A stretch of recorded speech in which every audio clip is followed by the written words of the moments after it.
Isipin mo, nakatingin ka sa langit sa gabi at bigla mo napagtanto, lahat ng nakikita mo ay wala na pala. Ang mga bituin at galaksya, maaring matagal nang wala, kaya literal na nabubuhay tayo sa nakaraan.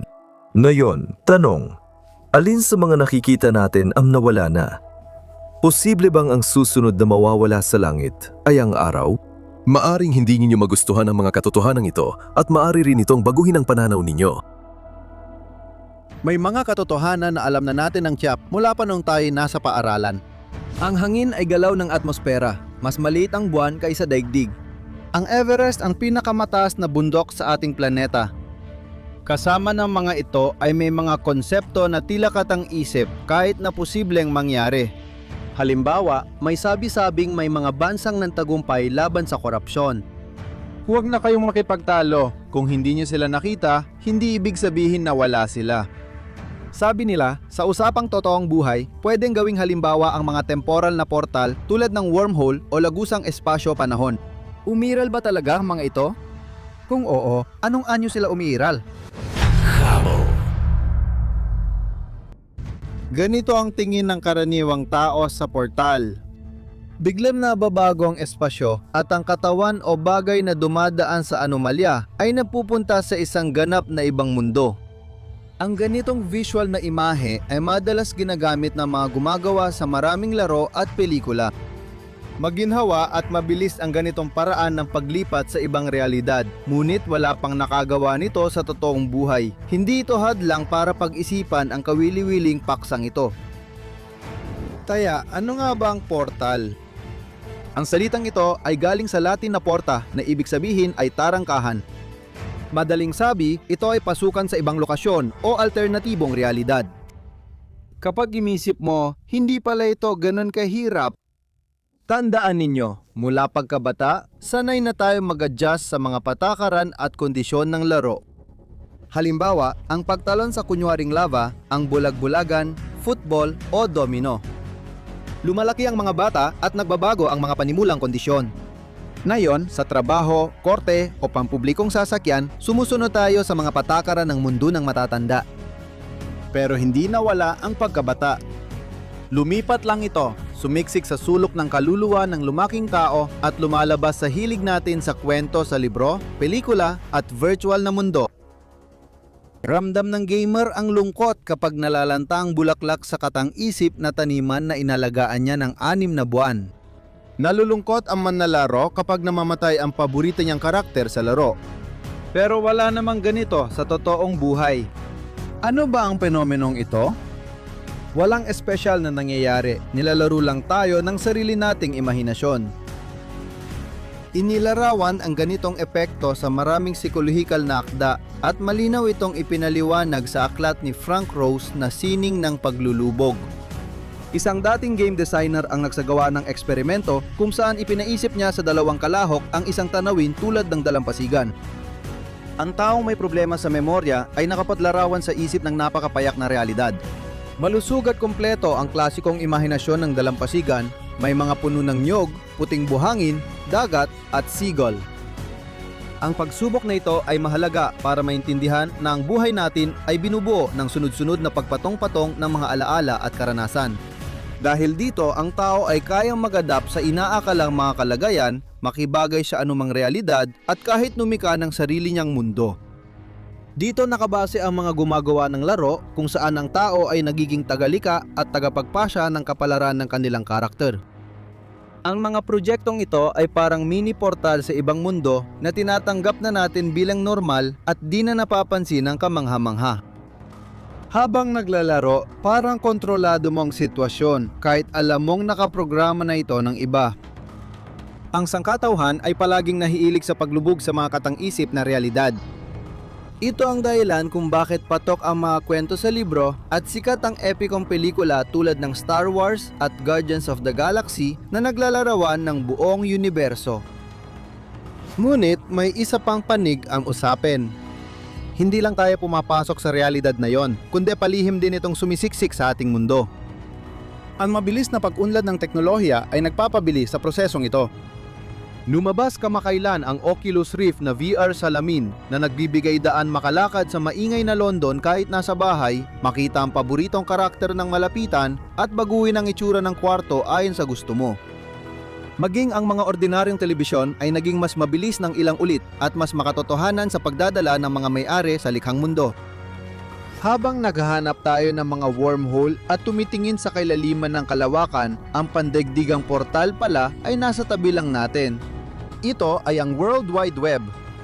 Dahil sa internet, maaari kang makakuha ng edukasyon, magbasa ng mga libro, manood ng mga pelikula, matuto ng mga bagong kasanayan at lahat ng ito ay hindi mo na kailangang umalis sa iyong sariling sofa. Ang makabagong lipunan ay kumukonsumo ng daan-daang beses na mas maraming impormasyon kaysa 100 taon nang nakalipas. At hindi mo kailangang matakot dito. Hindi na rin nakakagulat ang pagkadismaya ng ilan sa paglaganap ng internet dahil may mga ganitong pangyayari na sa kasaysayan. Halimbawa, noong dekada 40 ng nakaraang siglo, isang maliit na grupo ng mga galit na Amerikano ang masigasig na nagsunog ng mga comics na may buong paniniwala na tama ang kanilang ginagawa. Ano kaya ang susunod na hakbang sa ebolusyon ng pagkalubog sa ibang mga mundo? Kung iisipin si Stephen Hawking na kahit may mabigat na sakit ay aktibo pa rin sa intelektual, maaaring maisip na ang paglilipat ng kamalayan ng tao sa immortal na artificial na katawan ay hindi na malayong mangyari. Maaring pansamantalang hakbang sa pandaigdigang layunin ang pagsasabay ng damdamin at emosyon ng tao sa mga proseso ng computer. Isipin mo, binubuksan mo ang iyong mga mata at nakikita mo sa harap mo ang napakagarbong Jupiter o mga bunganga ng buwan at lahat ng ito ay mukhang tunay na tunay. Dagdag pa, pwede kang makipag-ugnayan sa realidad na ito, gumalaw sa imahinatibong lugar, magtayo ng gusali, kumuha ng yaman at iba pa. Hindi na mapipigilan ang proseso ng pag-iisa ng dalawang mundo, ang tunay at ang virtual. Hindi natin namamalayan, iniugnay natin ang mga karakter sa computer, libro at pelikula sa totoong tao. Pinag-aaralan nating mabuti ang talambuhay nila at naalala pa natin kung kailan lumipat si Anakin Skywalker sa madilim na puwersa at naging Darth Vader. Kabisado natin ang mga kabayanihan na ginawa ni Superman o Don Quixote. Marami rin sa atin ang nakabasa ng kalambuhay ng mga totoong tao, si Albert Einstein na tinalakay natin ilang episode nang nakalipas o si Miguel Cervantes. Ibig sabihin pareho nating kilala ang dalawang grupo ng mga tauhan na yon. Pinag-uusapan at pinagtatalunan natin ang kanilang mga kilos. Ngayon, isipin ninyo, di man natin nakita sina Einstein o Darth Vader, madali naman nating mahahanap ang kanilang mga kwento. Mas kilala pa minsan ang kalambuhay ng ilang katang-isip na tauhan kaysa sa totoong tao. Kaya itanong mo sa sarili mo, bakit ka ba sigurado na si Darth Vader ay hindi talaga umiral? Dahil hindi mo siya nakilala? Pero nakita mo ba mismo si Einstein gamit ang sarili mong mga mata? Pahihirapan pa natin at magtatanong ng ganito. Sa tingin mo, totoo ba ang channel na Hubble?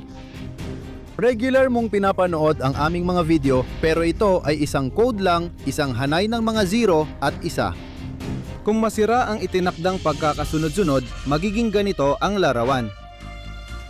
Pwede kang mag-subscribe para sa mga update at hikayatin kami gamit ang mga like pero hindi ka pa rin magkakaroon ng buong kasiguraduhan na may totoong team sa likod ng paggawa ng mga video na ang inyong atensyon ay napunta sa inyong channel. Ang aming channel ay isa na namang portal kung saan araw-araw kayong napupunta sa ibang realidad. Mag-enjoy! Hangad naming masiyahan kayo sa virtual na paglalakbay na ito.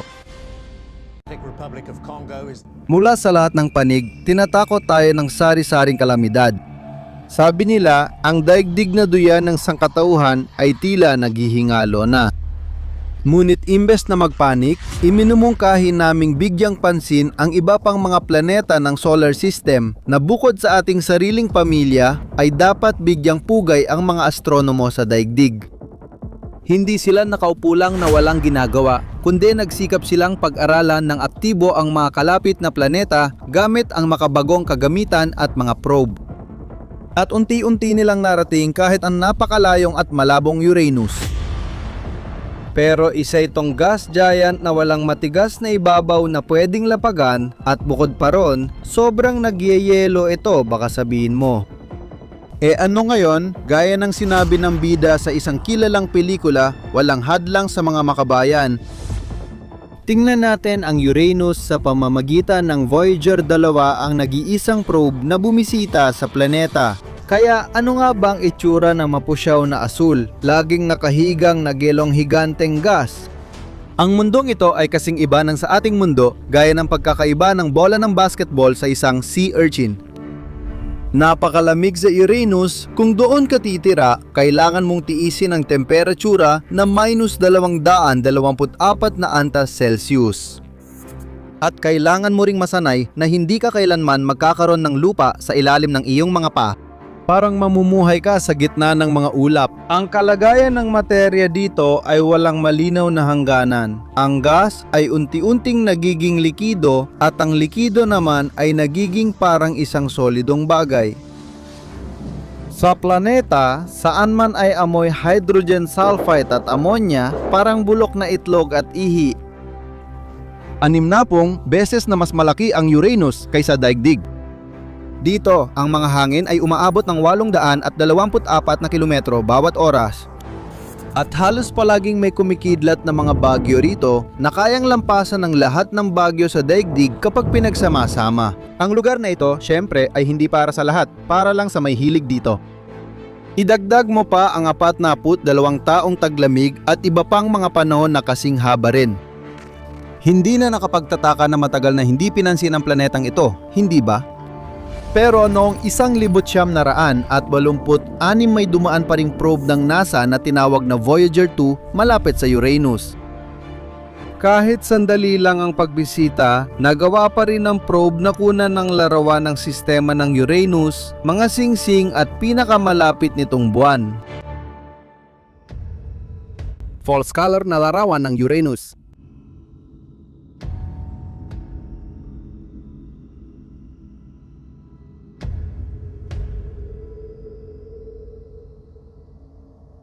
Panlabas na singsing ng Uranus.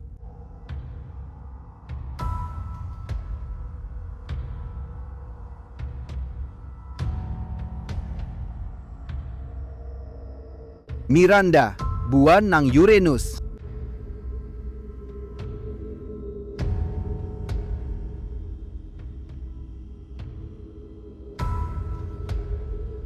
Mga kulay ng Uranus. Tunay na kulay sa kaliwa at maling kulay na mga larawan ng Uranus. 17 ng Enero, 1986 layo, 5.7 milyong milya. 3 buwan. 3 buwan natuklasan ng Voyager 2. 1986 UU1, 1986 UU3, at 1986 UU4. 18 ng Enero, 1986 layo, 4.8 milyong milya. Aberon. Ang malinaw na larawan ng Aberon ay nagpapakita ng mga bunganga at isang malaking tuktok sa ibabang gilid ng buwan. Ika-24 ng Enero, 1986 layo, 410,000 milya. Sistema ng mga singsing. Ang tanawin mula sa likod ay nagpapakita ng tuloy-tuloy na pagkalat ng maliliit na partikulo sa buong sistema ng mga singsing. Ika-24 ng Enero, 1986. Ang saklaw ng radius ay 147,000 milya.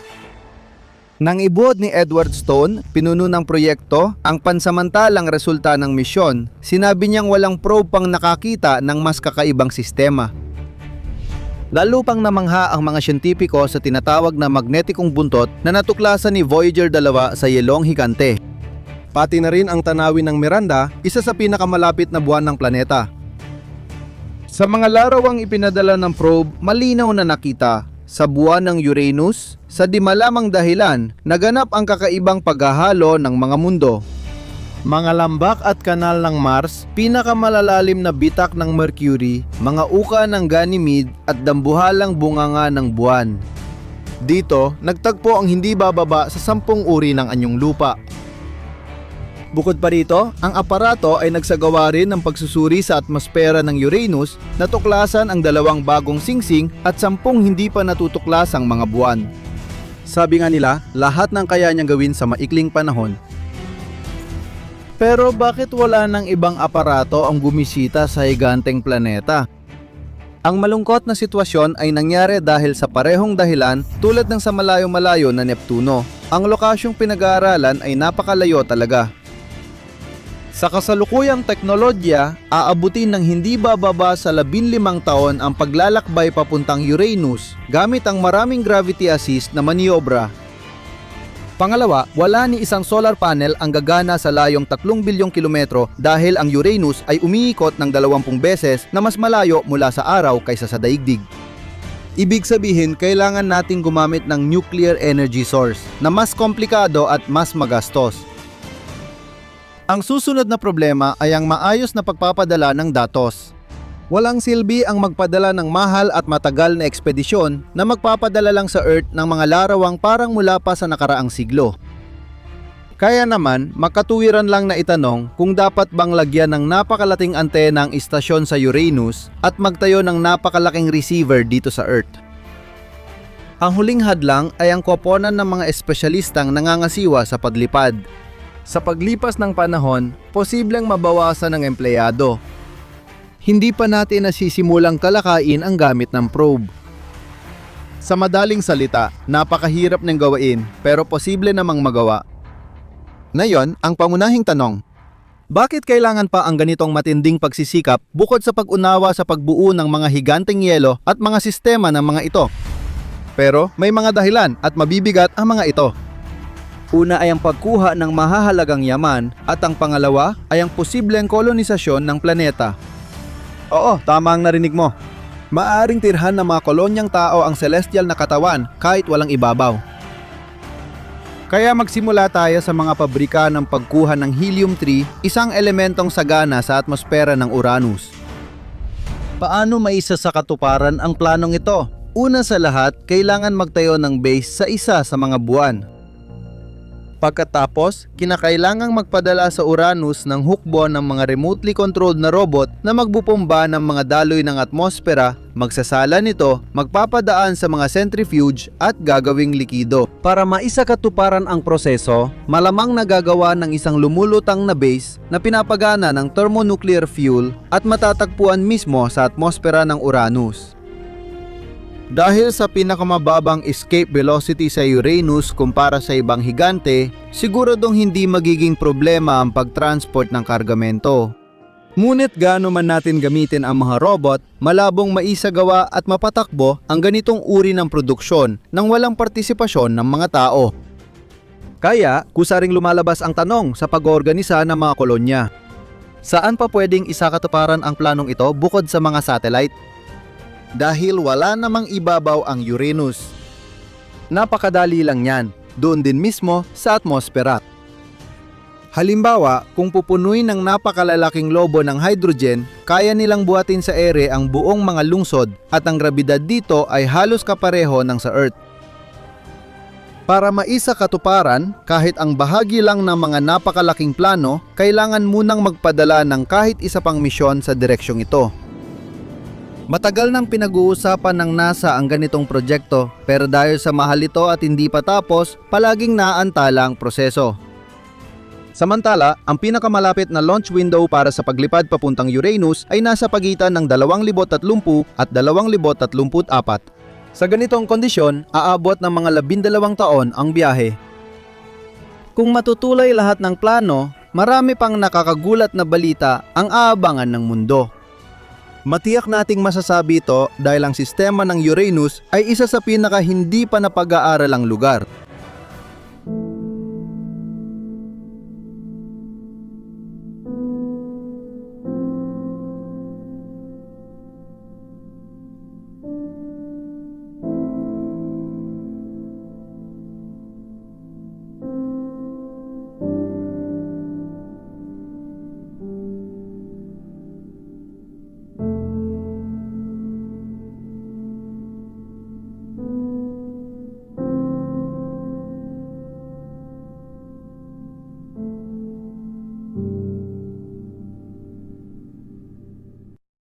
Noong Abril 2021, 31 taon nang lumipas mula nang ilunsad ang misyon ng teleskopyong Hubble sa kalawakan. Ang orbitang obserbatoryong ito ay naging napakahalaga para sa buong siyentipikong komunidad. Bagaman hindi para sa ating sistemang planetaryo, dinisenyo ang teleskopyo, marami pa rin tayong nakuhang larawan ng mga bagay sa kalawakan na malapit sa daigdig. May mga kamanghamanghang pangyayaring nakuha ng Hubble na hindi pa rin ganap na nauunawaan ng mga mananaliksik. Maraming tao ang naniniwala na ang pinakakapanapanabik ay nasa labas ng sistemang solar. Samantala, maraming kamanghamanghang bagay sa kalangitan na malapit lang sa atin. Gusto mo bang makita ang kakaibang larawan ng mga bagay sa sistemang solar mula sa Hubble? Kung oo, gaya ng sabi ni Yuri Gagarin, tara na! Magsimula tayo sa kometa Shoemaker-Levy 9 at ang trahedyang pagkikita nito sa Jupiter. Siguradong narinig mo na ang pabirong palayaw ng higanteng gas. Madalas siyang tawaging vacuum cleaner ng sistemang solar. Sa totoo lang, may katotohanan dito dahil napakalaki ng masa ng Jupiter kaya ang malakas nitong grabitasyon ay palaging nakakaapekto sa mga bagay na malapit dito. Bukod pa rito, kung wala ang mabigat na higanteng ito, mas madalas sana ang malawakang pagkalipol sa daigdig dahil halos tuloy-tuloy na babagsak ang mga asteroid sa ating planeta. Noong 1994, dumaan ang kometang Shoemaker-Levy malapit sa dambuhalang katawan sa kalawakan, kaya literal na hinila ito ng Jupiter sa kanyang gravitasyonal na yakap matapos muna itong pagwatak-watakin sa ilang bahagi. Dahil sa probang Galileo at teleskopyong Hubble, nasaksiyan natin ang kahangangang pangyayaring ito. Bago bumangga sa Jupiter, aktibong umiikot sa paligid nito ang kometang Shoemaker-Levy. Nang ang distansya sa pagitan ng mga bagay ay kritikal na lumiit, gumagalaw ang kometa sa bilis na 60 kilometro bawat segundo at wala na itong magawa kundi bumangga sa higanteng gas. Ang banggaan ay nagdulot ng napakalalaking pagsabog na may temperatura na humigit kumulang 23,000 degree Celsius. Pagkatapos, ang ulap ng gas ay umangat ng mga 3,000 kilometro at natanaw pa mula sa daigdig. Isang malaking terakotang singsing na may 12,000 kilometro ang lapad ang nabuo sa Jupiter matapos tamaan ng piraso ng kometa. Ayon sa mga siyentipiko, ang pagsabog ay naglabas ng enerhiya na katumbas ng 6 na milyong megaton ng TNT. Ito ay daan-daang beses na mas malaki kaysa nuklear na potensyal ng daigdig. May mga larawan ang pandaigdigang komunidad ng siyensya ng ibang banggaan, ngunit wala ni isa ang nagdulot ng ganoong kalaking atensyon gaya ng huling pagtatagpo ng Jupiter at kometang Shoemaker-Levy. Mars at Phobos, ang pulang planeta ay madalas na nagiging paksa ng obserbasyon ng teleskopyong Hubble. Dahil dito, sapat ang ating impormasyon tungkol sa ibabaw ng Mars. Nagpadala ang Hubble ng mga datos sa Earth na hindi kayang makuha ng ibang mga aparato. Kung titignan mong mabuti ang mga susunod na larawan, makikita mo ang mga bagyong alikabok sa ibabaw ng Mars. At pati na rin kung paano nagbabago ang mga panahon sa planetang ito. Mahalaga ang ganitong mga impormasyon dahil makakatulong ito upang mahulaan ang mga kondisyon ng panahon sa inaharap. Isinasaalang-alang ng mga astronomo ang datos kapag nagpapadala ng mga rover sa Mars. Makikita sa larawang ito kung paano tinakpan ng makapal na alikabok mula sa bagyo ang ibabaw ng pulang planeta. Sa larawan, makikita rin ang 2 buwan ng Mars, sina Phobos at Deimos. Binanggit ng mga siyentipiko ang bilis ng mga celestial na katawan, kaya mabilis nilang nalalampasan ang malalayong distansya. Si Phobos lang ang buwan sa ating sistema na umiikot sa kanyang planeta nang mas mabilis kaysa sa isang araw sa Mars. Susunod, pag-usapan natin ang asteroid na 6,478 gold. Mas kahawig ito ng kometa sa panlabas na katangian. Particular, makikita sa bagay na ito ang 2 buntot. Pero ang katotohanan ito ay hindi nangangahulugan na isa itong kometa. Makikita ninyo ang larawang ito ng asteroid na nakuha ng mga siyentipiko kamakailan. Ipinapalagay na ang bilis ng pag-ikot ng 6,478 gold ay patuloy na tumataas. Dayun din dahil sa epekto ng epektong Yorp, maaring masubaybayan ang paghiwa-hiwalay ng asteroid. Ang pangunahing ideya ng epekto ay sa ilalim ng impluwensya nito, ang isang bagay ay umiikot ng mabilis na hindi maiiwas ang sumisira sa kabuuan nito. Kita na agad ang mga resulta ngayon. May mga pirasong humihiwalay mula sa ekwador ng asteroid. Pagkatapos nito, agad gumana ang batas ng grabitasyon ni Newton, dahilan kaya umiikot ang mga piraso sa paligid ng bagay sa kalawakan. Dahil sa mga nabanggit na proseso, nagkaroon ng buntot ang asteroid 6,478 gold na binubuo ng mga debris at alikabok. Maya-maya, maghihiwa-hiwalay ang katawan dahil medyo buhagag ang ibabaw ng mga ganitong asteroid. Mahalaga na ang mga kamanghamanghang kwentong ito mula sa buhay ng mga satellite at asteroid ay ibinahagi sa atin ng teleskopyong Hubble. Buwan. Mukhang sapat ang laki ng diameter ng buwan ng daigdig, kaya hindi ito kayang makuha ng buo ng teleskopyong Hubble sa mga larawan. Kaya naman ng ibang sasatyang pangkalawakan ang gawain na ito, kaya hindi practical gamitin ang oras at resources ng Hubble para kunan ng larawan ng buwan. Sa hinaharap, gagamitin ito sa mas mahalagang layunin. Gayunpaman, pansinin ninyo ang larawang ito. Nakuha ito ng mga astronomo 9 na taon nang nakalipas nung dumaan ang Venus sa harap ng araw. Sa ganitong mga pagkakataon, napakahalaga ang buwan sa pananaliksik dahil nagsisilbi itong parang salamin. Tinutulungan tayong makita ang mga paglihis na dulot ng pagkalat ng liwanag sa atmosfera ng Venus. Sa ganitong paraan, natutukoy ng mga mananaliksik ang mga chemical sa atmosfera ng kanilang pinag-aaralan. Halimbawa, alam na natin ngayon ang komposisyon ng ulap sa Venus. Ibig sabihin, kinunan ang larawang ito ng buwan para kumpirmahin ang resulta ng ibang pag-aaral.